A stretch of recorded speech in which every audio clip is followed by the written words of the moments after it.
Light ain't weak, dark ain't just strong. Roast decides where flavors belong. Light tastes bright with fruity spark. Medium smooth, sweet in the heart. Dark gets bold with body deep. Roasty notes in every sip. PASA coffee, sip and see. Choose the roast that fits your need. From Brew Dubai we show the way. Better coffee starts today. PASA Coffee Podcast. Episode 11. Welcome back to the PASA Coffee podcast, coming to you from PASA Coffee in Brew Dubai. Have you ever, grabbed a bag of dark roast coffee off a supermarket shelf, completely convinced it was going to deliver this massive jolt you awake kick of energy? Oh, absolutely. All the time. Right. Or, actively avoided a light roast because you just assumed, based entirely on the color of the beans, that it would taste super weak and watery. Yeah, it's such a common thing. If you are nodding your head right now listening to this, you are experiencing what is arguably the single biggest misunderstanding in the entire coffee world. We make these sweeping assumptions based on a visual cue, and those assumptions end up dictating our mornings, our energy levels, and whether we actually even enjoy what we are drinking. It's a massive blind spot, honestly, even for people who drink coffee every single day. We treat roast levels as a scale of intensity rather than what they actually are, which is a chemical transformation of a cellular structure. Exactly. So today we are doing a deep dive to dismantle those roast myths. We're using this incredibly detailed educational framework we found from PASA Coffee, which, by the way, is an amazing specialty brand based right here in Brew Dubai. They've basically mapped out the literal physics and chemistry of what's happening inside your morning cup. They really have. It's fascinating. So we are going to unpack what roast levels actually mean on a molecular level, the physical changes the beans undergo in the roaster, and how you can reverse engineer that knowledge to perfectly match a roast to your specific morning routine. Okay, let's unpack this. Before we can even talk about which bag of beans you should buy, we have to completely unlearn this deeply ingrained idea that dark equals strong and light equals weak. Yeah, we really do. The word strong is it's the most loaded, unhelpful term in the coffee lexicon. It really is. When someone walks into a cafe and demands a quote-unquote strong coffee, a barista basically has to play detective. Right, because what do they actually mean? Exactly. Are you looking for a higher concentration of bitter alkaloids? Or do you want a thicker, more viscous mouthfeel? Are you just asking for a higher ratio of dissolved solids to water? Or, do you actually mean you want more caffeine? Which is the funny part, right? It is. Because Yeah. Paradoxically, roasting a bean longer actually burns off a tiny fraction of its caffeine mass, meaning dark roasts often have slightly less caffeine by volume than light roasts. That is just wild to me. I think in everyday conversation, we tend to conflate bold, smoky, roasted flavors with strength. Saying dark roast is stronger than light roast is like saying a spicy chili pepper is stronger than a sour lemon. Oh, that's a great way to put it. Right, they aren't stronger than each other, they are just powerful in completely different directions. One is bringing heavy heat and smoke, and the other is bringing this sharp, bright, acidic intensity. Yes, exactly. Yeah. And to understand why those two flavor profiles diverge so wildly, we need to look at the mechanics of the roasting process itself. Okay, lay it on me. So at its core, roasting is basically the application of intense thermal energy to trigger the Maillard reaction and caramelization within a raw green seed. A green seed, right, because coffee is a fruit. Yep. We're taking a dense, tightly bound matrix of cellulose, complex carbohydrates, and organic acids, and we're thermally degrading it. And as the bean absorbs heat, 4 distinct physical changes happen. Okay, what are they? First, the color darkens as sugars caramelize. Second, the aroma compounds mutate. Third, the flavor profile shifts away from the bean's genetic terroir-driven notes toward roasted carbonized notes. Yeah. And fourth, and this is crucial, the internal structure of the bean radically expands and fractures. Which leads us beautifully into the first end of that spectrum, the light roast. If thermal degradation covers up the original genetic flavors of the coffee, its origin story, we need to look at what happens when we halt that roasting process early. Right. Stopping the roast early is essentially an intentional act of preservation. Preservation of the farm, basically. Exactly. You are prioritizing the specific farm, the soil chemistry, and the climate where that coffee grew. Because you haven't burned away the organic compounds, a light roast retains a massive amount of its original organic acids. And that's what gives it those unique flavors. Yeah, it gives you a very clear aroma and distinct fruit or floral notes. Depending on the origin, you might get the clarity of sweet citrus, or the jamminess of fresh berries, or even the aroma of jasmine flowers. Okay, I have to jump in here because I know the word acidity scares a lot of people off. Yeah. They hear acidic coffee and immediately picture like stomach acid, or they imagine something that's going to taste unpleasantly sour. Oh, for sure. But what's fascinating here is that in the context of specialty coffee, acidity is the lifeblood of the cup. It's the literal vibrance. The vibrance, yeah. Think about the mouth-watering brightness you experience when you bite into a crisp green apple, or the refreshing zing of a lemon iced tea. That is the kind of malic or citric acidity we were talking about. So it's a good thing. A very good thing. Without those organic acids, coffee lacks structure. It just tastes flat and dull. Okay, but here is where the physics of the bean completely changes the brewing game, and honestly, where I have personally messed up in the past. We mentioned earlier that roasting expands the bean's structure. Right. So since a light roast hasn't been subjected to prolonged heat, its cellular matrix hasn't fully expanded, right? It remains incredibly tight, dense, and physically small. Yes. It is essentially a stubborn little vault. Because the cellular structure is still so dense and tightly bound, it is physically difficult for water to penetrate the matrix and dissolve the flavor compounds trapped inside. So you can't just be lazy with it. Nope. You cannot just casually pour warm water over a light roast and expect a good cup. You need kinetic energy. To force your way into that dense structure, you need significantly hotter water. Often right off the boil, honestly, to break down those bonds. Boil off the boil. Yeah. You also generally need a finer grind size to increase the exposed surface area of the coffee and a very deliberate, controlled extraction process. Wait, if they're so dense and hard to extract, is that why beginners who try to brew light roasts at home often complain it tastes unpleasantly sour or like weak tea? Because I've totally done that. I blame the beans, thinking I just didn't like light roasts. But based on this physics, I was actually just failing to extract the sugars because my water wasn't hot enough to crack that dense shell. That is the textbook symptom of under-extraction. Ah, okay. Yeah, the solubility of coffee compounds happens in a specific sequence. Organic acids dissolve almost immediately upon contact with water. Sugars and heavier complex compounds take much more time, heat, and energy to dissolve. So the acids rush out first. Exactly. You take a dense light roast bean and hit it with water that is too cool, or you use a coarse grind, the water simply washes over the outside. It extracts the easily soluble acids, giving you that sour lemon water taste, but leaves all the balancing sugars locked inside that stubborn bean. Poor extraction of a dense bean equals sour coffee. That makes so much sense. But the reality is not everyone wants to work that hard for their morning coffee. I mean, if light roasts require that much kinetic energy and precision, what happens to the internal structure of that bean if we leave it in the roaster longer? So the thermal energy does some of that extraction work for us. Well, then we move into the territory of medium and dark roasts. Okay, the dark side. Yeah. As beans stay in the roaster and the internal temperature climbs, water vapor and carbon dioxide build up inside the seed until it physically cracks. The bean actually swells in size. Like popcorn. Kinda, yeah. That dense, stubborn vault we talked about transforms into something resembling a microscopic honeycomb. The cellular walls become highly porous, brittle, and fragile. And oily, right? Yes. In a dark roast, you will often see the internal lipids, the natural oils, pushed all the way out to the surface. And flavor-wise, we are trading preservation for transformation. It's like the artisanal bread analogy. Oh, I love that analogy. Yeah, like if you take a slice of beautiful, naturally fermented sourdough and you lightly toast it, you can still taste the specific wheat, the lactic tang of the start of the nuance of the grain.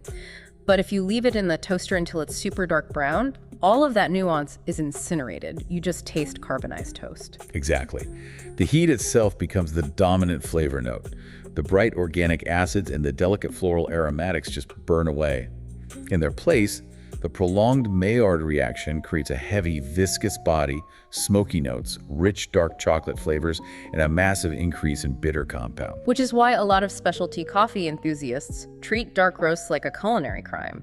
They act as if the roaster ruined the bean by erasing its origin. They do, but if we connect this to the bigger picture, we see that dark roasting isn't inherently a flaw. Right. That is a trap that specialty coffee purists frequently fall into. A well-executed dark roast can be rich, deeply comforting and incredibly satisfying. The failure usually happens on the kitchen counter during the brewing process, Because we treat that fragile honeycomb structure the same way we treat the dense vault. which is a recipe for disaster. Right. Remember, dark beans are incredibly porous and brittle. Because the internal structure is already shattered, they give up their soluble compounds almost instantly. The water rushes into that honeycomb and dissolves everything simultaneously. So I use boiling water. If you take a dark roast, grind it super fine, and hit it with boiling water, the exact kinetic energy you needed for the light roast, you are going to wildly over-extract it. You will blast past the sugars and pull out all the harsh, ashy, extremely bitter alkaloids that dissolve late in the brewing process. So I'm basically punishing a bean that is already entirely willing to give up its flavor. You are. Dark roasts demand a gentle touch. You have to reduce the kinetic energy. You need cooler water, maybe down to 85 or 90 degrees Celsius. You need a much coarser grind to slow down the extraction rate and a shorter contact time. You're just trying to coax it out. Exactly. You are just trying to coax the heavy chocolatey comfort into the cup without grabbing the aggressive bitterness. They work beautifully for espresso, moka pot, French press, or cold brew. And then, sitting right between these two extremes of the dense vault and the fragile honeycomb is the medium roast. Great balancer. Right. You retain some of the original organic sugars and mild acidity from the farm, but you've developed enough of a porous structure to bring out a rounder body and those warm, comforting, caramelized notes. It is the ultimate crowd pleaser. It really is. So what does this all mean for you, the listener, standing in your kitchen at 7 in the morning? Knowing the molecular structure of cellulose is great and all, but how do we apply this? It ultimately comes down to the specific beverage you are trying to construct and the chemistry of the liquids you are adding to it, specifically milk. Oh, milk is a game changer. Milk radically alters the chemical equilibrium of the beverage. Well, it brings fat molecules, proteins, and lactose sugars to the equation. Those fats bind to the bitter alkaloids and mute them. The proteins soften the perception of acidity, and the lactose adds a creamy, heavy sweetness. So because of that muting effect, if you take a highly acidic, delicate light roast with floral notes of jasmine and tea, and you drown it in steamed milk, those origin flavors simply cannot compete with the dairy fats, right? Not a chance. The coffee vanishes. You end up drinking something that tastes like warm, slightly sour milk. It's not great. No, that sounds awful. But a medium dark roast, on the other hand, has the structural intensity to survive that dilution. Exactly. Its heavy body, concentrated dark chocolate notes, and higher baseline bitterness punch right through the milk fats. The bitter compounds of the coffee and the lactose sweetness of the milk engage in this perfect chemical handshake, balancing each other out. Which makes it perfect for things like a cappuccino or a latte.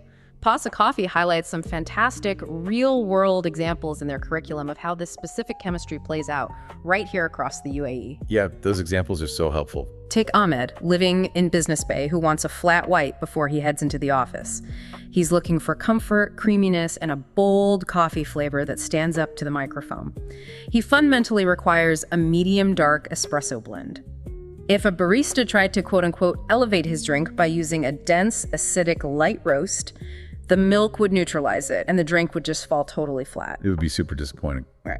But compare that to Maya spending a quiet weekend afternoon in Karamah. Right. She is craving a clean, black filter coffee to sip slowly. She wants clarity, not a heavy, viscous liquid coating her palate. So no milk for her. Exactly. For her, a light roast brewed on a V60 is the scientifically correct choice. The slow, hot extraction of a dense bean gives her that vibrant fruitiness without any heavy dairy interference. And then you have to factor in environmental extremes like the Dubai heat. Oh, definitely. The iced Spanish latte is incredibly popular here. Think about the formulation. You've got ice melting and diluting the drink, regular milk adding fat, and sweetened condensed milk adding a massive payload of sugar. A delicate light roast would be completely annihilated by that environment. Annihilated. You absolutely need the heavily caramelized, porous structure of a medium dark roast to cut through all that sugar and dairy and actually register on your palate. Stop choosing your roast based on coffee snob ego. You have to choose it based on the chemistry of the cup you intend to drink. Well said. But knowing the theory of solubility and cellular structure is fascinating, but your brain won't truly map the difference until your tongue experiences the contrast in real time. Reading about dense vaults versus porous honeycombs only gets you so far. Totally. Which is why we want to walk you through a practical sensory exercise to try at home. This weekend, go out and acquire 2 bags of coffee, 1 light roast and 1 medium dark roast. Yep. Set up a side-by-side brewing experiment on your kitchen counter using the exact same method. A French press or a V60 works perfectly. Keep your water temperature and your coffee-to-water ratio identical, so the only variable is the density of the bean. Okay, so step 1, engage with the aroma first, right? Right. Before the liquid touches your palate, just inhale deeply. You will perceive the sharp, volatile aromatics of the light roast. Perhaps berries or tea contrasted against the heavy caramelized lipid aromas of the dark roast, which lean toward toasted nuts or smoke. Then, step 2, taste them completely black. Jump back and forth between the 2 cups while they are hot. You will instantly feel what we mean by acidity sparking on the sides of your tongue with the light roast versus the thick, viscous, heavy body coating your tongue with the dark roast. It's a night and day difference. It really is. And for the final phase, step 3, add a deliberate splash of milk to both cups. This is the moment the chemistry just clicks into place. You will literally watch the light roast lose its structural clarity and become a bit muddy and washed out on the palate. While the dark roast suddenly transforms. Yes. The harsh edges disappear, leaving this incredibly smooth, comforting, chocolatey beverage. This raises an important question, though. If we understand the physics of density, extraction, and milk chemistry, how do we use this framework to navigate a supermarket or cafe shelf smartly? We are constantly bombarded with bags featuring beautiful typography and abstract art. What data points actually matter? Right, because the art doesn't tell you how it's going to taste. You are basically looking for 5 specific pieces of data. First, the roast date. You need to know where the bean is in its aging cycle. Crucial. Second, the origin. Because, as we established, light roasts will loudly broadcast the specific soil and climate of their region. Third, the processing method. Whether the cherry was washed or naturally dried, which radically alters the sugar content before it even hits the roaster. Yep. Fourth, the roast level itself, which dictates the density we've been talking about. And fifth, your intended brewing method. When you align those 5 variables, you transition from blindly throwing a dart in the coffee aisle and hoping for a good result to actually reverse engineering your extraction. Yeah. You aren't guessing anymore. You are building a specific chemical profile from the ground up based on the kinetic energy your brewing method can provide. It completely reframes everything. You realize that a quote-unquote bad cup of coffee isn't necessarily a bad bean.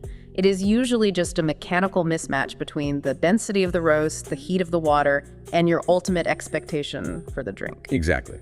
Let's synthesize everything we've covered today. Sounds good. The core takeaway from this deep dive is that roast level is a physical and chemical transformation, not a flavor strength dial. Not a strength dial guy. Right.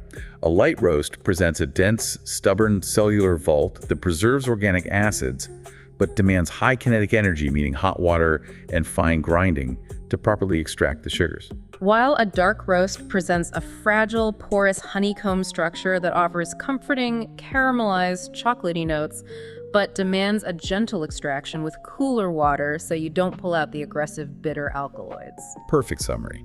And the medium roast remains your safe, balanced middle ground, offering a bit of both worlds.